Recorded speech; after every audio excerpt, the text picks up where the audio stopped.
Senior advocate Chandrababu Naidu case కూడా వాదిస్తున్న హరీష్ సాల్వే నాయకత్వంలో 600 మంది లాయర్లు, న్యాయ నిపుణులు వీళ్ళందరూ కలిసి భారత ప్రధాన న్యాయమూర్తి సిజేఐ డివై చంద్రచూడ్కు రాసిన లేఖ ఎందుకు రాశారు? దాని వెనక ఏదైనా పెద్ద రాజకీయమైనటువంటి దురుద్దేశం ఉందా అన్న సందేహాలు ఇప్పుడు న్యాయ వ్యవస్థనే కాకుండా మీడియాను, రాజకీయ వర్గాలను కూడా కుదిపేస్తున్నాయి. పైకి చూస్తే ఆ లేఖ న్యాయ వ్యవస్థను కాపాడడానికి, గౌరవించడానికి, న్యాయ వ్యవస్థ మీద, కోర్టుల మీద ఎవరో దాడి చేస్తుంటే వాళ్ళని అరికట్టి వ్యవస్థ గౌరవం కాపాడడానికి రాసినట్టు కనిపిస్తుంది. లేఖ స్వయంగా ప్రధాన న్యాయమూర్తికే రాశారు. కానీ వాస్తవానికి ఆ లేఖ ప్రధాన న్యాయమూర్తి చంద్రచూడ్ మీద ఒత్తిడి తేవటానికే ఉద్దేశించబడింది అని పరిశీలించిన వాళ్ళందరూ కూడా చెప్తున్నారు. ఎవరో ఎందుకు? సుప్రీంకోర్టు న్యాయమూర్తిగా పనిచేసిన చాలా గౌరవనీయ న్యాయమూర్తి మదన్ బి లోకూర్ ఆయన చాలా కీలకంగా దీన్ని విశ్లేషించారు. ఈ మధ్యకాలంలో ప్రధాన న్యాయమూర్తి చంద్రచూడ్ అనేక చోట్ల పర్యటిస్తున్నప్పుడు కోర్టులు ధైర్యంగా పనిచేయాలి, కోర్టులు కొన్ని నిర్ణయాలు తీసుకోవడానికి వెనకాడుతున్నాయి, బెయిల్ ఇవ్వడానికి కూడా ఎందుకు సంకోచిస్తున్నాయి. Bail is a rule, jail is an exception. Bail అనేది ఎవరికైనా అర్హులైన వాళ్ళందరికీ ఇవ్వాలి అని చట్టం చెప్తున్నప్పటికీ కూడా కింది కోర్టులు బెయిల్ ఇవ్వకుండా పై వరకు కూడా దాన్ని సాగదీస్తూ ఉన్నాయి అని చెప్పి ధైర్యంగా మీరు చట్ట ప్రకారం వ్యవహరించండి అని చంద్రచూడ్ అన్నారు. దీన్ని ఆధారం చేసుకొని దీంట్లో మేము నిబంధనల ప్రకారం వ్యవహరించండి అని చెప్పడమే దీంట్లో ఉద్దేశం అయినప్పటికీ కూడా చంద్రచూడ్ వ్యాఖ్యలనే ఒక అవకాశంగా తీసుకొని కోర్టులు భయపడిపోతున్నాయి, కోర్టులు భయపడి నిర్ణయాలు చేస్తున్నాయి, ఆదేశాలు ఇస్తున్నాయని అర్థం వచ్చేటట్టుగా ఈ లేఖలో చెప్పడానికి ప్రయత్నించారు. అలాగే మానవ హక్కులు, మీడియా స్వేచ్ఛ ఇలాంటి అంశాల్లో కూడా మానవీయమైన వైఖరి తీసుకోవాలి, వాస్తవికంగా ఉండాలి, రాజ్యాంగ నిబంధనల ప్రకారం మీరు వ్యవహరించండి అని చెప్పడం, సుప్రీంకోర్టు ప్రధాన న్యాయమూర్తిగా ఆయన చెప్పడం కూడా వీళ్లకు చాలా అపరాధం అయిపోయింది. అందుకని చాలా ఎత్తుగడతో వ్యూహాత్మకంగా మీ మీద దాడి జరుగుతుంది అని మీకే రాసినట్టుగా చంద్రచూడ్కే వాళ్ళు లేఖ రాశారు. ఒక విధంగా చంద్రచూడ్ను, సిజేఐ చంద్రచూడ్ను అవమానించే పెద్ద ప్రయత్నం జరిగిందని చెప్పి మదన్ బి లోకూర్ అంటున్నారు. ఇది ధిక్కారం లాంటిదే, కోర్టు ధిక్కారం లాంటిదే అని. ఇంకా ఇతర సీనియర్ న్యాయవాదులు, అలాగే అంతకుముందు హైకోర్టు, పాట్నా హైకోర్టు న్యాయమూర్తిగా పనిచేసిన అంజనా సిన్హా, జస్టిస్ అంజనా సిన్హా, ఇంకా కొంతమంది చాలా సీనియర్ న్యాయవాదులు, తమిళనాడు నుంచి ఒక సీనియర్ అడ్వకేట్ వైగై, వీళ్ళందరూ కూడా వ్యాఖ్యలు చేశారు. దీని వెనుక బీజేపీ కూటమి, బీజేపీ దాని మిత్రులకు సంబంధించిన పెద్ద వ్యూహం ఉంది. కోర్టులు న్యాయం ఏదో ప్రమాదంలో ఉన్నట్టుగా ఒక భావన సృష్టించి దాన్ని విపరీతంగా ప్రచారంలో పెట్టి న్యాయమూర్తులు స్వతంత్రంగా నిర్ణయాలు తీసుకునే హక్కును, అవకాశాన్ని, అధికారాన్ని కత్తిరించడం వీళ్ళ ఉద్దేశం. ఉదాహరణకు ఈ మధ్య ఎన్నికల బాండ్ల విషయంలో సుప్రీంకోర్టు చీఫ్ జస్టిస్ చంద్రచూడ్ నాయకత్వంలో చాలా సంచలనాత్మకమైన తీర్పు ఇచ్చింది.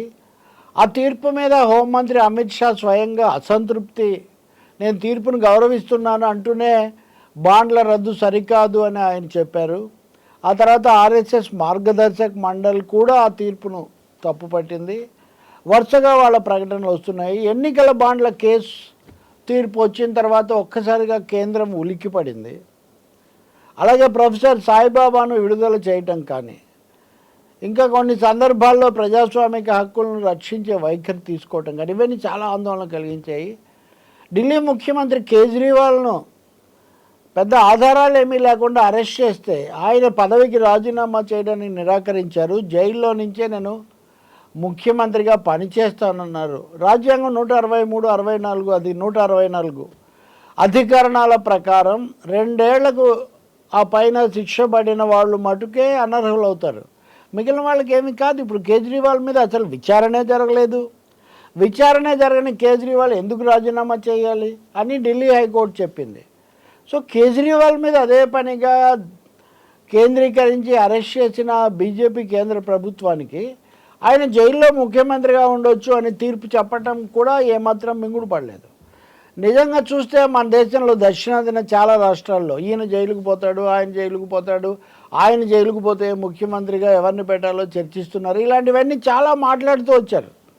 జయలలిత కానీ, లాలూ ప్రసాద్ యాదవ్ కానీ, హేమంత్ సోరెన్ కానీ అంతకుముందు తమ స్థానంలో వేరే వాళ్ళని ముఖ్యమంత్రులుగా పెట్టినందువల్ల అసలు ఎవరైనా ముఖ్యమంత్రి మీద ఆరోపణలు వస్తే అరెస్ట్ అయితే రాజీనామా చేయాల్సిందే, పదవి పోతుంది అన్న ఒక భావం సృష్టించబడింది. కానీ కేజ్రీవాల్ కేసులో ఆ భావం సరికాదు. జైల్లో ఉన్నా కానీ శిక్ష పడే వరకు, ఆ శిక్ష పై న్యాయస్థానంలో నిర్ధారణ అయ్యే వరకు కూడా వాళ్లకు హక్కు ఉంటుంది అని కోర్టు చెప్పింది. సో ఈ విధంగా అనేక తీర్పులు తమకు అనుకూలంగా ఉన్నా కొన్ని తీర్పులు తమకు వ్యతిరేకంగా వస్తూ ఉంటే రాష్ట్ర ప్రభుత్వాలు నిలదొక్కుంటూ ఉంటే ఇది ఢిల్లీ లాబీకి చాలా ఇబ్బందికరంగా తయారైంది. అందుకనే న్యాయవాదుల పేరుతో, న్యాయస్థానాల రక్షణ పేరుతో ఈ లేఖ రాస్తూ ముందుకు వచ్చారు. దీనికి ఇంకా చాలా ఉదాహరణలు కూడా చెప్పొచ్చు. నిజం చెప్పాలంటే సుప్రీంకోర్టు సీనియర్ న్యాయవాదులు చాలామంది, దుష్యంత్ దవే ఇలాంటి వాళ్ళు కూడా దీని మీద ఆందోళన వెలిబుచ్చారు. ఏంటండి జూనియర్ లాయర్ల ముందు ఎందుకు, జూనియర్ జడ్జీల ముందు అంటే సీనియారిటీ తక్కువ ఉన్న జడ్జీల ముందు కేసులు పెడుతున్నారు, రాజ్యాంగ కేసులు కూడా వాళ్ళకు పంపిస్తున్నారు, బెంచ్ ఫిక్సింగ్ అనేది ఒక పెద్ద క్రీడగా సాగుతూ ఉంది అని కూడా కోర్టులోనే మాట్లాడాడు. లేఖలు కూడా రాశారు. అవన్నీ నిజం కాదంటారు ఈ లేఖలో.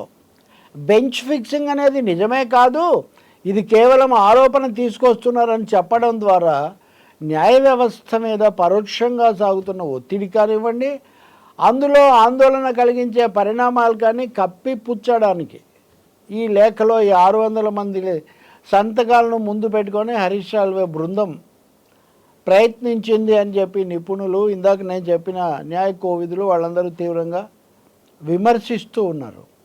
అన్నింటినీ మించి నేను నిన్న కూడా చెప్పాను, మాజీ ప్రధాన న్యాయమూర్తిగా ఉన్న జస్టిస్ ఎన్వి రమణ రైతులు వీళ్ళ సమస్యలు న్యాయస్థానాలకు పెద్దగా తెలియదు అని ఒక కామెంటు, అనేకసార్లు తెలియవు అని ఆ పద్ధతిలో, రెండోది న్యాయం జరగడానికి కూడా చాలా ఇది పడుతుందన్న పద్ధతిలో, అంటే న్యాయస్థానాల్లో న్యాయం మీద ప్రధాన న్యాయమూర్తిగా పనిచేసిన వాళ్ళే అసంతృప్తి వెలిబుచ్చడం ఎలాంటి సంకేతం ఇస్తుంది? కాబట్టి న్యాయ వ్యవస్థ అన్నది ఒక తీవ్రమైన ఇబ్బందిలో దాడికి గురవుతూ ఉంది. 600 మంది మూకుమ్మడిగా లేఖ రాయటం ఒకటైతే, సాయంత్రానికంతా ప్రధాని నరేంద్ర మోదీ ఆ లేఖను సమర్థించేశారు. చూడండి ఎంత ప్రమాదంలో ఉందో న్యాయ వ్యవస్థ, మనం చాలా జాగ్రత్తగా ఉండాలని చెప్పారు. ఇక్కడ న్యాయ వ్యవస్థ కేరళ రాష్ట్ర ప్రభుత్వం, తమిళనాడు ప్రభుత్వం ఫిర్యాదులను కూడా ఆమోదించి కేంద్రానికి అక్షింతలు వేయడం కూడా మనం గుర్తుపెట్టుకోవాలి. ఈ విధంగా రాష్ట్రాలను, ప్రజాస్వామ్య హక్కులను గౌరవించటం అన్నది కూడా వీళ్లకు మింగుడు పడడం లేదు. అందుకనే వీళ్ళు లేఖ రాయటము, కాంగ్రెస్ మీద కూడా విమర్శ చేశాడు ఆ లేఖలో, ఆ కామెంట్లో ఎవరు, మోదీ.